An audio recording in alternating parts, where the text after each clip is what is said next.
de balance, solemos decir, en la que hicimos algunos repasos, algunas entrevistas para, bueno, pensar cómo se transitó este 2024 en algunas políticas, en algunos hechos que tuvieron lugar este año.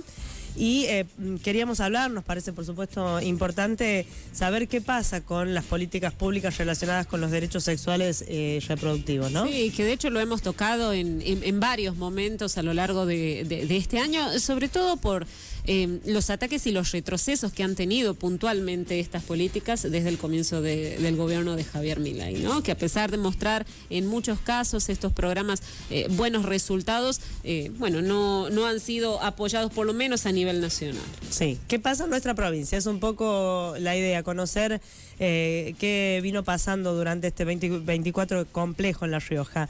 Está en piso, nos acompaña Marta Llanos, que es coordinadora del Programa de Salud Sexual, Género y Diversidad, que depende del Ministerio de Salud de la provincia. ¿Cómo estás, Marta? Buen día. Hola, buen día, ¿cómo están? Gracias por la invitación, porque la verdad que es una buena oportunidad para contar cómo nos fue este año, especialmente garantizando una política pública que, como ustedes dijeron al inicio, estuvo bastante complicada, digamos, ¿no? Por todo lo que ya se sabe. Bueno, Marta, vos me parece que podés por ahí quizás hablar, ya que venís en la función desde que asumió la gestión anterior y con este segundo mandato del gobierno provincial actual, cómo fue avanzando, ¿no? Cómo fueron avanzando las políticas en derechos sexuales y reproductivos, y un cambio, entiendo, bastante abrupto, por lo menos en este último año. ¿Lo notaron así? Sí, tal cual, porque hasta el año pasado, y bueno, desde el 2020 que puedo dar cuenta, hemos estado trabajando y garantizando en toda la provincia los derechos sexuales y reproductivos, sumados a la ley de interrupción del embarazo a partir del 2021, y no teníamos mayores inconvenientes, especialmente en el tema de insumos, particularmente cuando asume esta nueva gestión. Hemos notado el descenso que hubo en cuanto al envío de insumos por parte del Ministerio de Salud de la Nación, específicamente la Dirección Nacional de Salud Sexual y Reproductiva. Nos hemos visto, hemos atravesado un año complicado, no lo vamos a negar, a la vez muy desafiante, porque siempre tuvimos en mente y muy claro que debíamos seguir garantizando estas políticas públicas, y es así que el Ministerio de Salud de la provincia tuvo un compromiso enorme, porque en el momento que solicitamos insumos para poder seguir garantizando tanto los derechos sexuales y reproductivos como el derecho a la interrupción del embarazo, nos hizo lugar a las compras que hemos solicitado, que hemos requerido, y gracias a eso hoy estamos como provincia, digamos, al pie, continuando con la garantía de estos derechos.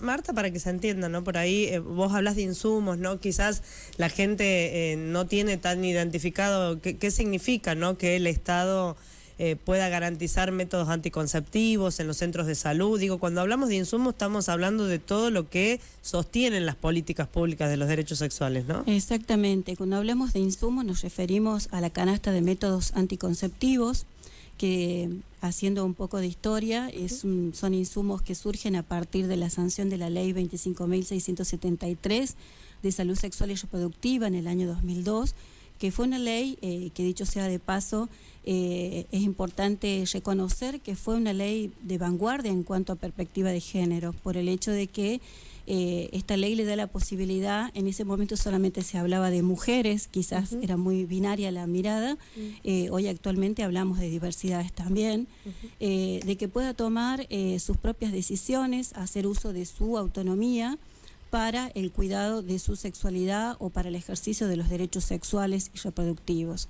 Esto significa que el hecho de que puedan decidir sobre si querer o tener o no hijos, ¿no? Cuántos hijos tener, cada cuánto tiempo, eso fue un avance importantísimo para nuestro país, por el hecho de que antes de esta ley las mujeres éramos objeto de políticas de población. Eso significaba que bueno, las que tenían más posibilidades económicas podían acceder a un anticonceptivo y las que no, por lo general la mayoría no podía.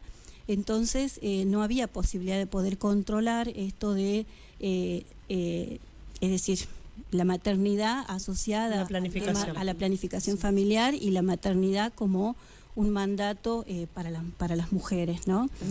Y esta ley marca un antes y un después, porque permite justamente poder decidir acerca de qué pasa conmigo como mujer, quiero o no ser madre, y si quiero ser madre, cuántos hijos o hijas tener, ¿no? Entonces fue muy importante esta ley.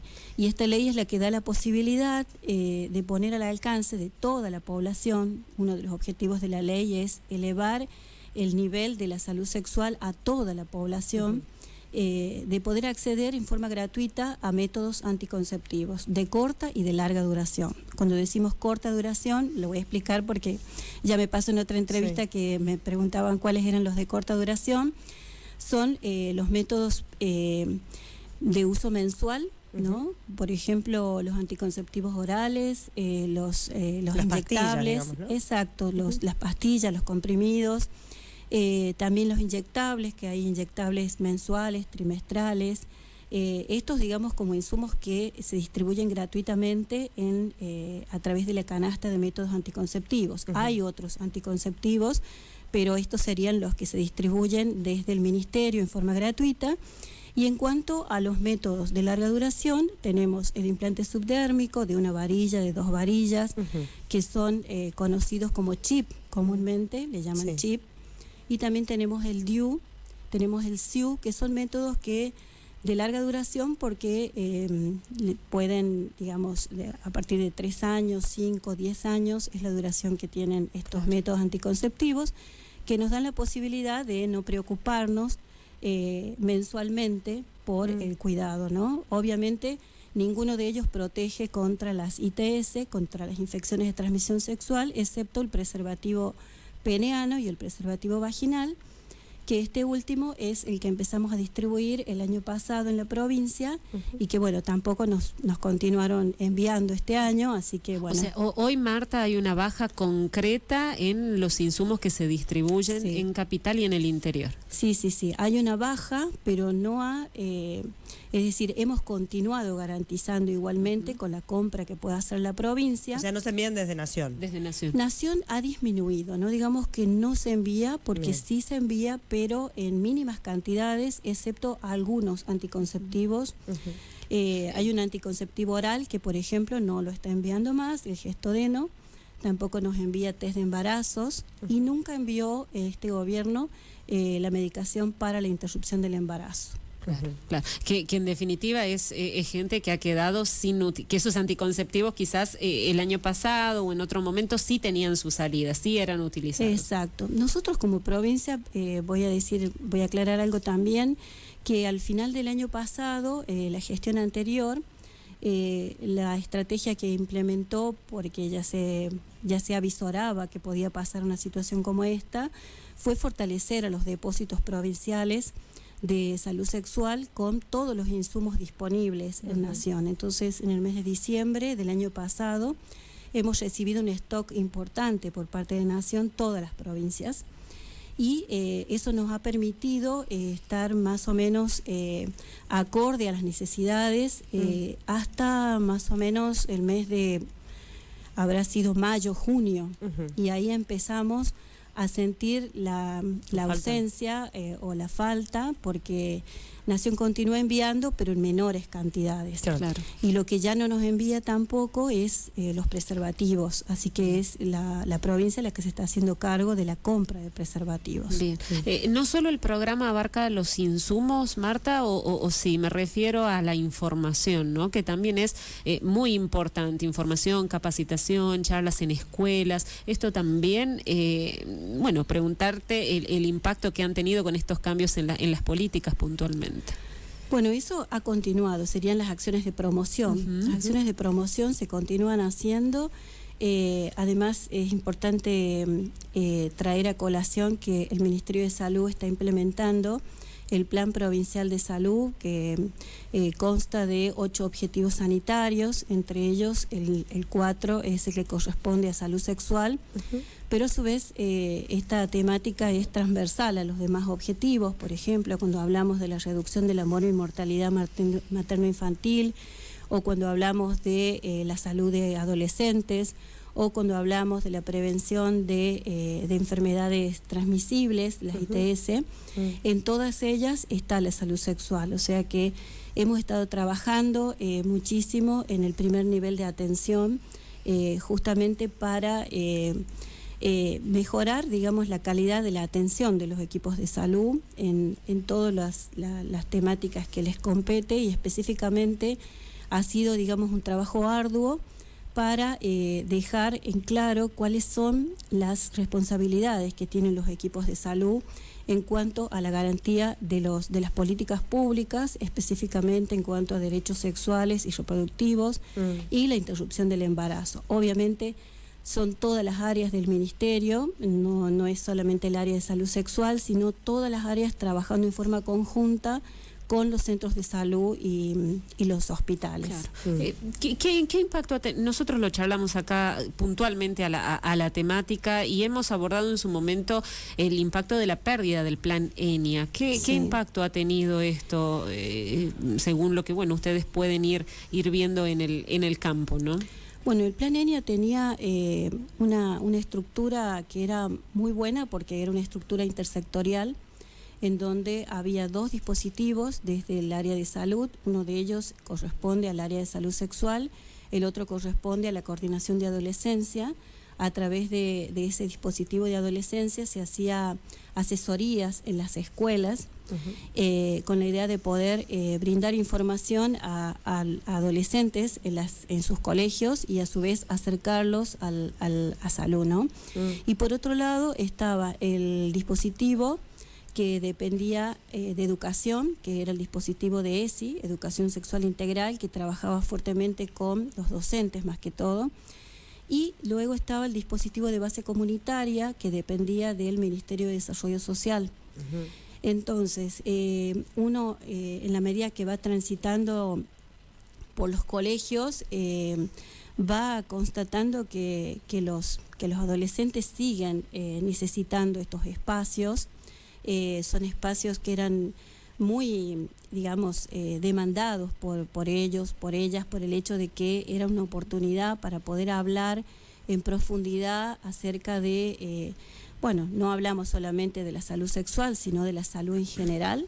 Sí. Y esto ha sido altamente, digamos, beneficioso para todos los chicos y las chicas, y el hecho de no estar hoy esos espacios es como que ustedes han visto que no es fácil a veces para los adolescentes acercarse a un centro de salud, a un hospital.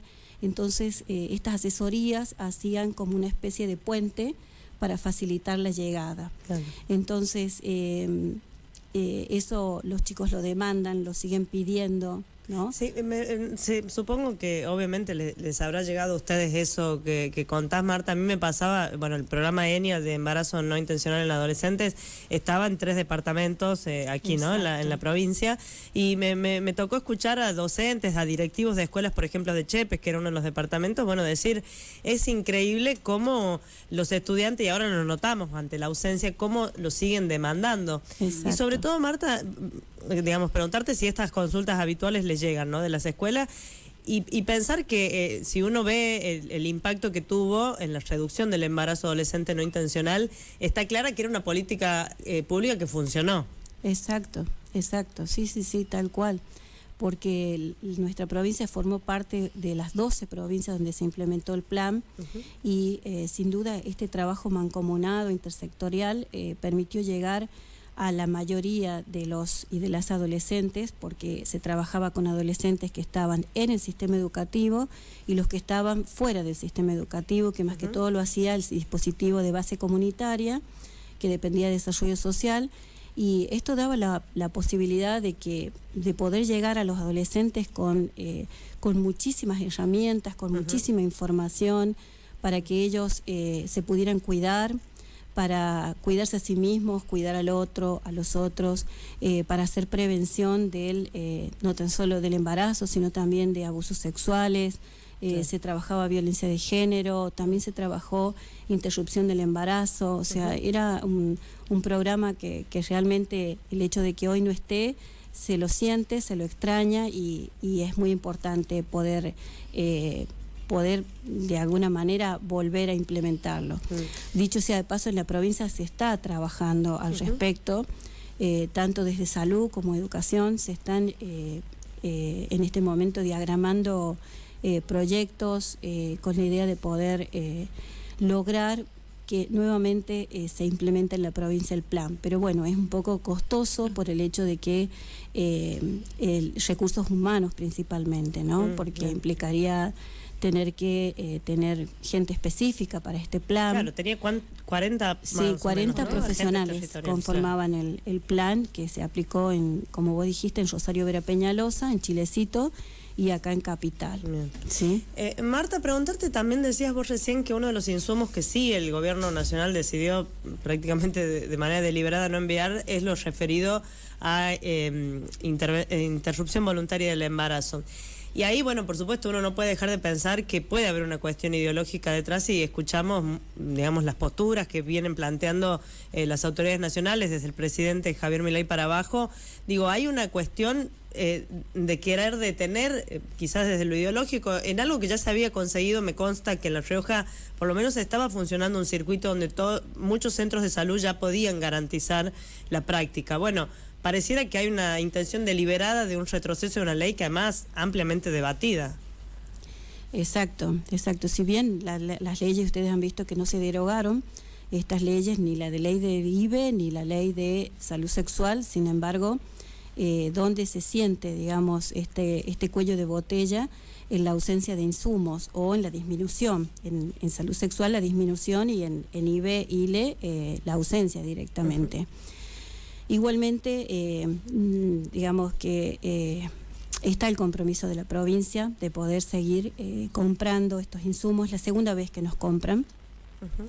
Igual notamos que en este año han aumentado, por ejemplo, los casos de segundo trimestre, es decir, los tratamientos ambulatorios se siguen haciendo, igual que siempre, están los servicios de IVE en toda la provincia, pero bueno, notamos que hay aumento de demandas para interrupción del embarazo que corresponden al segundo trimestre. Esto significaría que ya está avanzado, ¿no? Exacto, segundo trimestre quiere decir que está avanzado, que tiene más de 13 semanas, y eso ya implica que no es posible un tratamiento ambulatorio, sino que hay que hacer una internación. Igualmente, en este momento también en el Hospital de la Madre y el Niño, que es el único lugar donde se hacen internaciones, hoy contamos también con un equipo de trabajo. La verdad que hemos hecho avances. Han sido avances graduales. Si lo miramos desde el principio de la ley, que empezamos apenas con un solo servicio de IVE en el hospital, y hoy tenemos por lo menos, salvo una sola zona sanitaria, tiene un solo centro que hace IVE, pero de ahí todas las demás zonas sanitarias, que son 6, tienen la posibilidad de tener entre 2, 3 y 4 servicios de IVE. En toda la provincia entonces se está garantizando. Sí, se garantiza en toda la provincia. Hay casi 20 servicios de IVE en toda la provincia, en todas las zonas sanitarias, y continuamos distribuyendo la medicación, que como les digo es la que compra el ministerio, y bueno, obviamente no es como en otros tiempos, que siempre estábamos aliviados porque decíamos, bueno, vamos a recibir de Nación. Hoy sabemos que no está esa posibilidad. Igualmente tenemos pendiente, hay un cambio a nivel de Nación de la Directora Nacional de Salud Sexual, y estamos a la espera de una reunión con la nueva directora.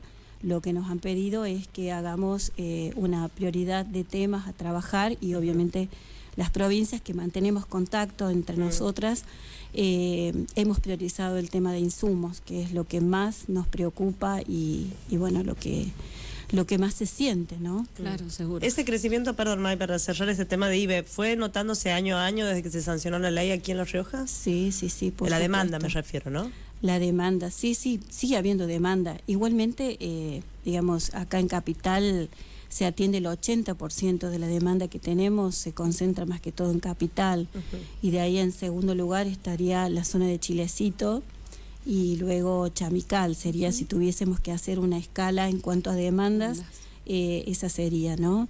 Y en cuanto a las franjas etarias, la mayor demanda se concentra entre personas de 20 a 29 años, más o menos de 20 a 29 a 35 años, ahí está el grueso de la demanda. Y las adolescentes están en una tercera franja etaria, digamos, sería porque en principio están estas edades, luego le siguen las mujeres o personas gestantes de 30 años en adelante, y en tercer lugar recién aparecen las adolescentes. Mira que contrario a lo que se podría creer, ¿no? Tan particular, sí, es una constante, ¿no? Es una constante que no solo se da en nuestra provincia, se da en todo el país. ¿Y qué lectura hacen ahí más cualitativa, si se quiere, Marta? En cuanto a la demanda, sí, y bueno, de la franja etaria sobre todo. En la franja etaria, y bueno, porque es la etapa de mayor fertilidad, justamente a partir de estas edades. Lo mismo es, digamos, se repite si nosotros vemos en cuanto a nacimientos, vamos a embarazos concluidos, es lo mismo, pasa exactamente lo mismo, es decir, están primero las mujeres de 20 a 29, después de 30 a 39 y después recién vienen las adolescentes. O sea, es... creo que tiene que ver con eso, con la etapa de fertilidad que tienen, ¿no? Y las adolescentes, por ejemplo, el primer año que se empezó a implementar la ley, tuvimos un mínimo de adolescentes que accedían a IBE, lo cual no significaba que no hubiera más, sino que, digamos, ustedes han visto el primer año de la ley, proceso, claro, fue un año bastante intenso y complicado, porque teníamos como el 90% y más de profesionales objetores de conciencia. Entonces, en nuestra provincia nosotros optamos por no hacer un registro, te ofrecí una lista. Bien, gracias por la palabra. No optamos por un registro de objetores de conciencia, sino por hacer lo contrario. O sea, trabajamos mucho en todas las zonas sanitarias con la idea de poder identificar a aquellas personas no objetoras, y la estrategia resultó porque fueron presentándose espontáneamente. En cambio, si hubiésemos optado por la segunda, es como que muchos se acoplan en este registro, a veces no por convicción propia, sino porque, bueno, si la mayoría está, bueno, yo también voy a estar. Iban por la positiva, Marta, digamos, claro. Exacto. Y un poco fue también porque ahí agradecemos el trabajo que hacía en ese momento la Dirección Nacional de Salud Sexual con bajo la responsabilidad de Valeria Isla, que nos orientaba bastante en la temática, porque ya había otras provincias como Santa Fe que había hecho la experiencia de hacer justamente todo un empadronamiento de objetores de conciencia. Entonces todo el mundo se aglutinó ahí, y después no quedaba nadie. Entonces fueron por la positiva. Exactamente, fuimos por las posibilidades y nos dio resultado, porque se presentaban espontáneamente cada vez que hacíamos estos trabajos en cada zona sanitaria. Nos decían, yo puedo hacerlo, yo no soy objetora. Y en principio fueron todas mujeres, fueron todas médicas, todas médicas. Y este plantel de médicos, de médicas, Marta, ¿también fue cambiando con los años? ¿Fue creciendo? ¿Fue modificándose? Sí, fue, o sea, es dinámico el equipo, porque hay algunas que permanecen desde el principio, otras no, por distintas razones. Se han salido, digamos, no siguen garantizando, pero son los menos, por suerte.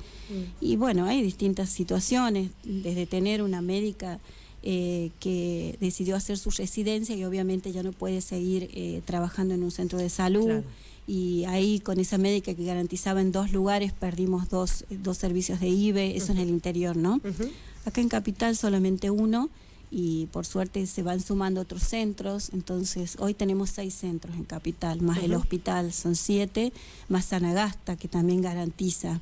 O sea, hay muchos en este momento en Capital, y bueno, eso para nosotros es importante, porque es, bueno, no les puedo decir, desde el lugar que me toca, tenemos que estar siempre muy atentas a toda la situación. O sea, tenemos una comunicación con todos. Tenemos un WhatsApp, digamos, a nivel provincial, donde están todos los servicios de IBE con sus profesionales que garantizan, y de pronto es, digamos, es un grupo pero tan potente y tan comprometido que a veces hasta los sábados, los domingos están atendiendo y bueno, ante la mínima duda la vuelcan en el grupo y siempre hay alguien que está respondiendo, o sea que es un grupo que sirve de apoyo. Lógico. Sirve de apoyo, entonces estamos en ese sentido, es muy potente este trabajo. Bien. Estamos charlando con Marta Llanos, coordinadora del programa de salud sexual, género y diversidad de la provincia. Lo último que te pregunto yo, por lo menos, Marta, respecto a ya como una mirada más general, ¿no? Vemos esto que decíamos, un retroceso en general de las políticas, por lo menos del gobierno nacional, y los gobiernos provinciales muchos sosteniéndolas, ¿no? Pero también pensaba en este discurso, ¿no? Una preocupación del gobierno nacional por la baja de natalidad, no solamente del gobierno nacional, incluso hay algunas provincias, Catamarca, lo dijo el mismo gobernador, ¿no? Y pensar que, bueno, se desmantelan programas como ENIA, que en gran medida, bueno, digo, la baja de natalidad seguramente, no sé qué análisis hacen ustedes, pero tiene que ver con todo esto, ¿no? Con mayor prevención, con mayor cuidado. ¿Notan o avisoran un panorama para los próximos años complejo en este sentido? Ya con un discurso, digamos, con una idea, no quiero decir ideología, pero sí por lo menos con una idea concreta el gobierno nacional sobre esta materia. Bueno, nosotras, yo particularmente, en este momento, o sea, por ahí me niego a pensar el año que viene porque este año lo hemos transitado con, digamos, con dificultades, pero también con posibilidades de que podamos ir resolviendo los problemas, las barreras que se nos presentaban, especialmente con este tema de insumos. El año que viene, bueno, es todo un interrogante, porque bueno, también no debemos dejar de lado la situación que atraviesa nuestra provincia, ¿no? En cuanto a presupuesto, y debo decir también que nosotros tenemos presupuesto con perspectiva de género, nuestra área, pero bueno, obviamente resultaría totalmente insuficiente para poder hacer la adquisición de todo lo que necesitamos para seguir garantizando, y eso que no he nombrado el tema de diversidad. Diversidad directamente, la Dirección Nacional de Género y Diversidad desapareció, entonces hoy en día no tenemos insumos de diversidad, estamos en un proceso de compra también provincial, pero todo se vuelve costoso, todo se vuelve mucho más difícil por el hecho de que, bueno, no tenemos ese gran apoyo que antes teníamos desde Nación. Entonces se nos vuelve complicado, y ahí debo decir también que para uno de los criterios que hemos estado empleando para poder optimizar los insumos, perdón, pero siempre hemos estado hablando de insumos, pero es el tema que realmente nos preocupa porque nos condiciona absolutamente en todo. Hemos seguido los mismos criterios que emplea el Ministerio de Salud para todos los programas, que es priorizar a las personas con cobertura pública exclusiva para la entrega de insumos. Y eso ha permitido también que, bueno, podamos devolverle la responsabilidad a las obras sociales, para que ellas también puedan cumplir con lo que dice el marco normativo, especialmente la ley, tanto la ley de salud sexual como la ley de interrupción del embarazo, ¿no? Incluso APOS está garantizando la interrupción del embarazo, con tratamientos ambulatorios, no hay problemas, entonces necesitamos por ahí mejorar algunas cuestiones que tienen que ver cuando ya requiere una internación. Pero bueno, trabajamos en articulación con la Superintendencia de Salud, que es quien va, digamos, es el órgano de contralor, si se quiere decir, de las obras sociales nacionales, para que cumplan con la obligación de garantizar los derechos que están reconocidos por ley. Bien, bueno, será ir viendo paso a paso y ojalá, por lo menos, como bien decías, ¿no? Se sostenga desde las provincias, porque creo que es donde quedó la pelota ahora, ¿no? Jugando en la cancha, teniendo en cuenta la postura del gobierno nacional. Así que bueno, vamos a seguir seguro atentos y difundiendo esta información.